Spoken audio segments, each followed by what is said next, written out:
Welcome to the deep dive. We tackled the most complex source material. The dense reports, the tricky histories, and we really try to cut through the noise so you can get instantly, thoroughly informed. And today, we're diving into something pretty intense, quite disturbing, actually. We're going deep into the psychological world, the sort of operational mechanics of Adolf Hitler. Yeah, it's crucial we frame this right for you. We're not doing a standard biography here. Not at all. We're looking at a really unique set of sources. These didn't come from academia, initially anyway. They came from wartime intelligence. Specifically, we've got material from the U.S. Office of Strategic Services, the OSS. That was the precursor to the CIA, right? Exactly. Back in 1943, middle of the war, the OSS commissioned this huge psychological analysis of Hitler. And the main person behind that was Dr. Walter Seelanger, a well-known psychoanalyst at the time. Right. And the goal wasn't history writing. It was urgent. Understand his mind, predict his behavior. Maybe even figure out his military decisions or, Sure. how to potentially hasten his collapse. It was a wartime necessity, really. An attempt to dissect probably the most destructive figure of the modern age. So our deep dive today uses that Langer report, but we're also bringing in more modern clinical views. Like assessments using the DSM criteria, things like that. Precisely. To give you a fuller picture, our goal is purely psychological dissection. We want to move beyond just calling him evil, which is, an emotional label. Sure. And try to understand the actual mechanics of his personality. How did it work? So we've structured this around 5 interconnected psychological dimensions. We want to see how his deep-seated issues, his insecurities, actually translated into world-changing actions. And it's a complex body of evidence we're working with. It's compiled from all sorts of places: informants, people who knew him, defectors, public records. Because he was someone who almost pathologically hid his true self, right? So you need these kinds of indirect methods. Exactly. It's imperfect, but necessary for this kind of profile. Okay, let's get into it. Starting right at the beginning, the absolute foundation. Dimension 1. Childhood and early conditioning.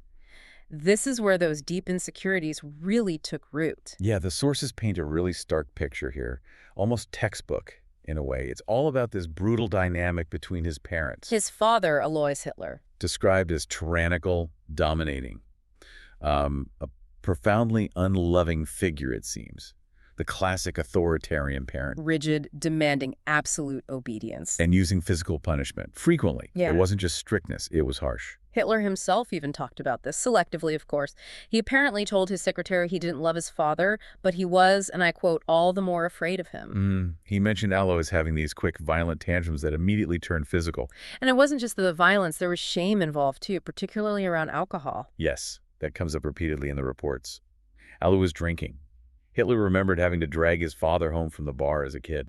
He called alcohol the most horrible enemy of my youth and described the shame he felt doing that as the worst he'd ever experienced. Just profound personal shame. And that kind of authoritarian parenting, the cruelty, the rigidity, the sources link that to specific outcomes later in life, don't they? Absolutely. Psychological research connects it pretty strongly to things like developing aggressive traits, antisocial behavior, and really crucially, an inability to tolerate external authority. You learn authority is brutal, arbitrary. Something to be feared, but also maybe something to be wielded yourself. Exactly. You learn that power can enforce your will without any recourse. A very damaging lesson. But then there's the other side of the coin. His mother, Clara, she seems to be the complete opposite. Totally different dynamic. She provided this intense emotional compensation almost. Yeah. Clara is described as, well, simple, submissive, but incredibly doting. And a key factor there was her history with losing children. Yes, that's critical. She'd lost 3 infants before Adolf was born. Then another child died young. So naturally, this led to an extreme, almost suffocating overprotectiveness towards Adolf. He became her entire focus, her emotional lifeline. Her Jewish doctor, Edward Bloch, who was close to the family, apparently said Hitler's devotion to his mother was his most striking feature. He'd never seen a closer attachment. So you've got this intense polarity, absolute terror of the father, and this overwhelming, almost pathologically intense bond with the mother. And this is where those early psychoanalytic ideas, the ones influencing the OSS report, come into play. People like Erich Fromm. Right? They look at this dynamic fear of the father, intense love for the mother, and saw a classic unresolved Oedipal complex, that psychological struggle over the parents. How did they think that played out in his adult life, his politics? Well, the analytic views suggest it got transferred. symbolically. The intense love and dependency on the mother that gets projected onto Germany. The motherland. Ah, the nation he needs to protect, restore to glory. Exactly. Cherish it, save it. And the hatred and fear of the authoritarian father It's projected onto figures or groups he saw as controlling, punishing, or undermining. The sources strongly suggest this got catastrophically externalized onto the Jewish threat. So the Jews become the symbolic substitute for the hated father. In this view, yes. The perceived controls of finance, the subversive elements weakening Germany, the forces behind the humiliation of the Weimar Republic, it gave him this massive target for all that internalized rage from his childhood. It's a compelling framework psychoanalytically, but the sources don't just leave it there, do they? They offer a more modern take, too. No, and that's important. They bring in a counterpoint. While that mother-son bond was undeniably strong, if you look at Hitler's later life, his almost complete inability to form healthy, lasting reciprocal relationships, it kind of points back to the father, that the damage from the authoritarian father, the fear and rejection, was maybe the defining negative influence. The positive bond with the mother just wasn't enough to fix that core damage. And that damage just got worse after Clara died, when he went to Vienna. That period seems absolutely crucial. Oh, Vienna was the crucible, definitely. Yeah. He faces this string of really deep public humiliations there. This is after his mother's death. He tries to get into the art school. Fails. Tries again.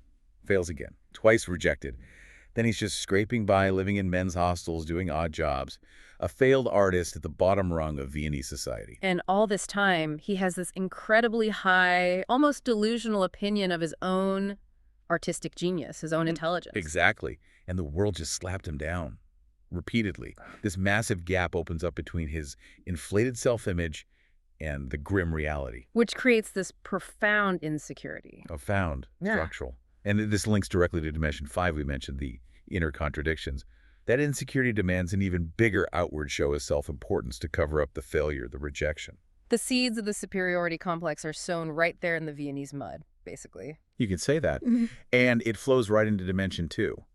His emotional core, that hypersensitivity, the instability that really drove him day to day. The sources really hammer this point home, his total inability to handle personal failure or humiliation. Any setback was intolerable. Utterly intolerable. So to protect that incredibly fragile ego, he developed these rigid rules for how he operated, especially politically. Like those rules the OSS documented. Never let the public cool off. Never let a big lie die. And the crucial one for this discussion. Never admit a fault or a wrong.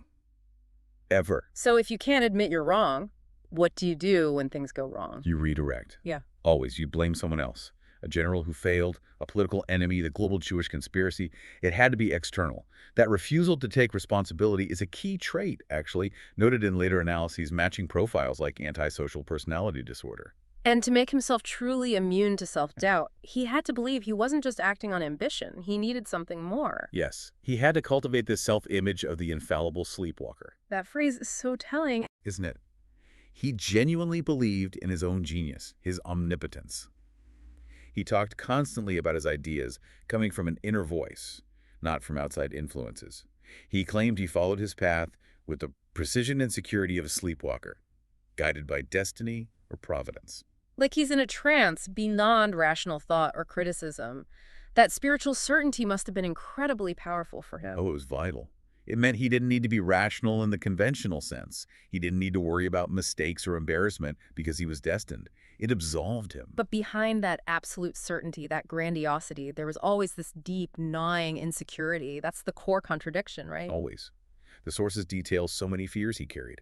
A chronic fear of assassination, constant worry about being poisoned, intense fear of betrayal, even from his closest circle. And maybe the deepest fear of all, losing that mystical guidance that justified everything. Exactly. That connection to providence was his psychological bedrock.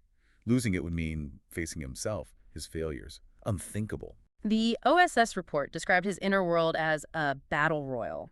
Not a clear path, but just this chaos of conflicting emotions and impulses. Constantly raging inside him. And it often broke through as hysteria, these emotional breakdowns. And this complex mess, the grandiosity, hiding insecurity, the paranoia, the hysteria, this is what later psychoanalytical analyses tried to pin down using clinical terms, like the DSM-IV criteria. Precisely. They try to quantify it, give it a clinical shape. And those consensus profiles, they're pretty consistent, aren't they? And quite damning. They really are. Studies like the one by Coolidge and his colleagues applied the DSM criteria based on historical accounts, and the consensus was striking. Hitler showed traits fitting multiple severe disorders, Like antisocial, sadistic. and definitely narcissistic personality disorder. That fits the inflated self-importance, masking the deep insecurity, the need for admiration, the lack of empathy. It maps perfectly onto his Vienna experiences and later behavior. But perhaps the most significant diagnosis they reached was schizophrenia, specifically the paranoid type. Yes, that came through strongly in Coolidge's study. And the DSM-IV profile for paranoid schizophrenia, it just fits alarmingly well. It helps explain how his grandiosity and his persecutory fears could exist side by side. How so? Well, key symptoms include being preoccupied with delusions, often grandiose or persecutory, but usually centered on a single coherent theme. It's not just random paranoia, it's systematic. The delusions are fixed, internally logical, even if the starting premise is totally false. So the theme for Hitler was the global Jewish conspiracy. That provided the structure. Exactly. It became the organizing principle for everything. It let him believe he was simultaneously the ultimate victim persecuted by this vast conspiracy and the ultimate hero, the only one destined to defeat it. It resolved the contradiction in a delusional way. And it explains how he could be so functional in some areas, despite the underlying pathology. Right.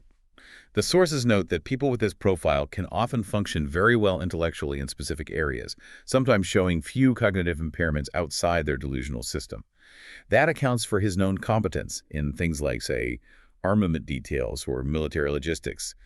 Frighteningly competent in some ways. There's one specific event the sources often point to as a crystallizing moment for this pathology, the Passwalk vision. Ah, yes, pacewalk. Yeah. Crucial moment.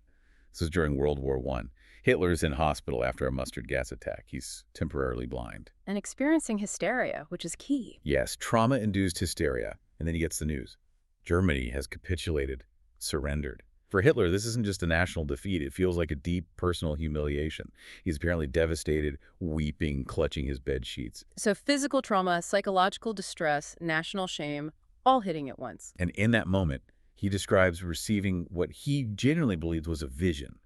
Sent from God, he thought. A vision telling him what? Telling him his personal suffering, his blindness, didn't matter. What mattered was that he had to enter politics immediately.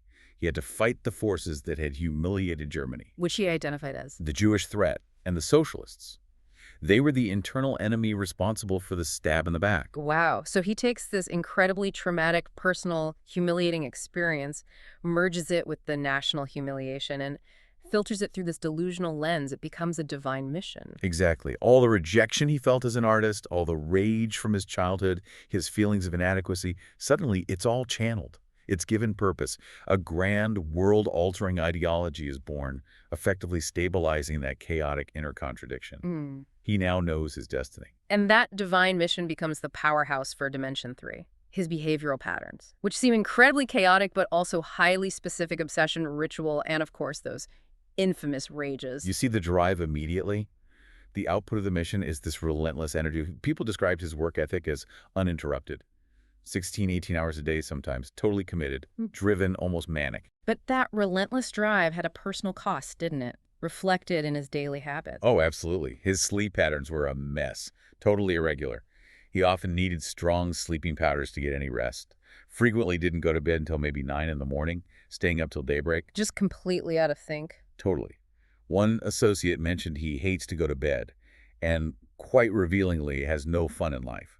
His body was just this machine serving the political cause. He couldn't maintain a normal human rhythm. It was all sacrificed to the mission. And when that mission, that political machine, hit any kind of snag, even a minor one, then that relentless energy could flip into those explosive reactions, the rages. You sound terrifying from the accounts. They were apparently violent, sudden, incredibly theatrical. We have lots of accounts from people in his inner circle. Ernst Hamstangl saw him literally beating the floor in frustration. In Hermann Rauschning. Rauschning described uncontrolled exhibitions. Hitler foaming at the mouth, throwing everyone into confusion. And that famous, shocking detail reported by several people of him sometimes chewing on carpets in a rage. Chewing carpets, it's almost unbelievable for a head of state. In front of generals, ministers. Yet multiple sources corroborate these kinds of outbursts. But here's the crucial part. Were they purely uncontrollable emotion? or something else? The analysis suggests they often weren't just emotional releases. They were tools. Calculated manipulation. How so? Like Strasser's account. Exactly. Strasser said Hitler used these fits as a specific technique to make people more submissive, to completely dominate a conversation, or, very usefully, to avoid answering an awkward or embarrassing question. So imagine a general brings bad news from the front. News that contradicts Hitler's infallible strategy. Instead of debating the facts, which might expose his error, Hitler launches into a hysterical fit. Bang. Conversation over. And the focus shifts immediately from the bad news to calming him down. Precisely. He redirects everything, asserts his dominance through sheer emotional force, and forces the other person to back down to appease him rather than press the point. The sources note he wasn't just losing control, he was often playing a role, an actor, using visceral shock to get his way. It's a chilling form of control, but then alongside this theatrical chaos, there was the complete opposite, this obsessive need for order and precision. Yes, a stark contrast. The reports mention this deep need for ritual, which is funny because in his early Vienna days, he was apparently quite sloppy, poor hygiene even. But as Führer, Absolute precision was demanded around him. Little things like his walking style was noted as rhythmic, almost religious, a slow, deliberate pace, often with his left hand tucked in his belt, like a pilgrim on a sacred mission. conveying that image of dedication. And then there were the really specific, almost compulsive habits about his private space. Yeah, like his sleeping arrangements. Yeah. They had to be just so. His bed made in a very particular way, the quilt folded exactly right. It sounds minor, but psychologically, It's just a need for control. absolutely. If he couldn't control the huge chaos of the world or the battle royal inside his own head, he had to exert absolute rigid control over the few small things that were entirely his. It points to compulsion. But this compulsive side, this drive for order, it seemed to clash violently with another pattern: procrastination, indecision. Yes, another major contradiction. Despite that image of tireless energy, when he was faced with really complex situations, contradictory facts, difficult choices, he often just froze. Long periods of crippling inactivity. Why? Because reality didn't match the sleepwalker's vision. That seems to be it. When the messy logic of the real world clashed with the simple divine logic of his inner voice, he couldn't easily reconcile it. So what did he do? How did he break the deadlock? Often he just wouldn't. He'd stall, refuse to discuss it, procrastinate. He'd literally wait until he felt that his inner voice or providence gave him the answer, the direction. And once he felt he had that direction, Then the action was sudden, violent, utterly rigid, no more hesitation. This meant he'd often pull the trigger on huge decisions, things a more rational leader might compromise on or avoid, simply because he refused to be swayed by external facts once his inner voice had spoken. which leads us perfectly into Dimension 4, his social persona. This is where we see the transformation. The rejected little man from Vienna becomes this figure of absolute theatrical confidence, the charismatic leader. And the first thing to grasp here is the physical paradox. Propaganda built him up into this almost mythical figure, the strong, stoic, fighting leader. The Aryan ideal, almost. Right. But the reality, especially for those who saw him up close early on, was very different. Physically, he was, well, unimpressive. Sources mention short legs, wide hips, narrow shoulders. Some observers described him looking voluble, ill-poised, and insecure. There's that quote describing him as formless, almost faceless. A framework seems cartilaginous without bones. Really quite striking. It is. Yet somehow, that little man quality, paradoxically, might have been part of his appeal to the masses. How do you mean? He could embody their own feelings. The collective sense of rejection, humiliation, inadequacy, especially after World War I and the Treaty of Versailles. He was the common man, rejected by the elites, now rising up to take revenge for them all. He mirrored their sense of grievance. But it wasn't just mirroring grievance. His real power was in manipulating mass psychology, wasn't it? Almost scientifically. Oh, absolutely. He wrote about it explicitly in Mein Kampf. He knew the masses didn't respond well to complex arguments or facts. He saw the crowd's psychology as, in his words, feminine, emotional, Meaning they respond to. to spiritual fervor, not reason, to emotion, strength, certainty. They preferred the ruler to a pleader, as he put it. He understood they craved conviction. So he wasn't really a politician in the traditional sense. He was more of a performer. A showman, a consummate showman. An artist who channeled his failed artistic ambitions into the stagecraft of politics. The sources really detail the incredible preparation behind his speeches, that hypnotic delivery. It wasn't spontaneous raving then. Far from it. Every rally, every speech was meticulously planned as a kind of religious spectacle. He'd study the venue, the audience. He'd deliberately delay his entrance, sometimes for hours, building the tension to an almost unbearable level. Creating anticipation. Exactly. And then the spectacle itself. The carefully controlled lighting, the dramatic music, the masked flags, the symbols, all designed to create this intense, emotional, almost religious atmosphere before he even spoke. And when he did speak, He had this uncanny ability, people said, to tune into the vibration of the human heart, to feel the mood of the crowd and then mirror it back to them, amplify it. He didn't just talk at them. He created this feedback loop, this emotional current. carrying himself and the audience into this shared frenzy. Yes.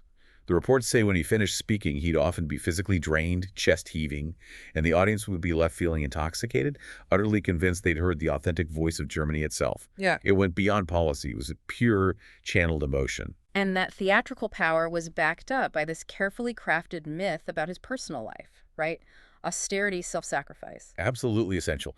The propaganda machine worked tirelessly on this, cultivating the image of the great comforter, the new deliverer, How did they do that? by emphasizing his supposed austerity. Strict vegetarianism presented as purity, simple dress, and crucially the public myth that he had no real personal life, no sex life, that he was devoted, 247, purely to Germany and its destiny. Making him seem above ordinary human needs and desires. Exactly. The immortal Führer, chosen by Providence, sacrificing everything for the nation, founder of a new order. It was incredibly effective. That public image is one thing, terrifyingly effective, as you say. But how did that compare to the man his inner circle knew, behind closed doors? Well, the personal interactions reveal that duality again. That switch he could flip between the awe-inspiring Führer and the more familiar, almost petty little man. So, with his high-ranking officials, generals, He could be incredibly sharp. Demonstrate that terrifying memory for detail, armament specs, troop numbers, complex logistics. He was capable of intense, focused intellectual discussion when he chose to be. They respected his grasp of detail. but when he relaxed, or in more informal settings. Then the other side could emerge. He could be quite informal, apparently, Yeah. sometimes indulging in crude and vulgarly expressed humor. He'd mimic people, especially his own ministers, to entertain his circle. Making fun of them behind their backs. Seems like it. And he'd tell these long, often embellished stories about his struggles in Vienna. It kept people off balance. They saw the fearsome intellect, but also the underlying instability, the vulgarity, the human flaws. It maintained a psychological distance, ensured they remained subservient.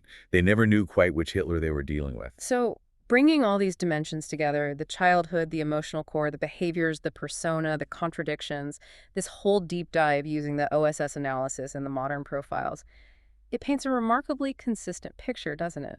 It really does. It shifts him from being this kind of inexplicable, monstrous enigma. To something perhaps even more disturbing, a comprehensible case study in severe pathology. That's the core takeaway, I think. We're not looking at some abstract evil. We're looking at a human being suffering from a complex mix of severe, overlapping psychological disorders. Paranoid schizophrenia, narcissistic personality disorder, antisocial traits, sadistic traits.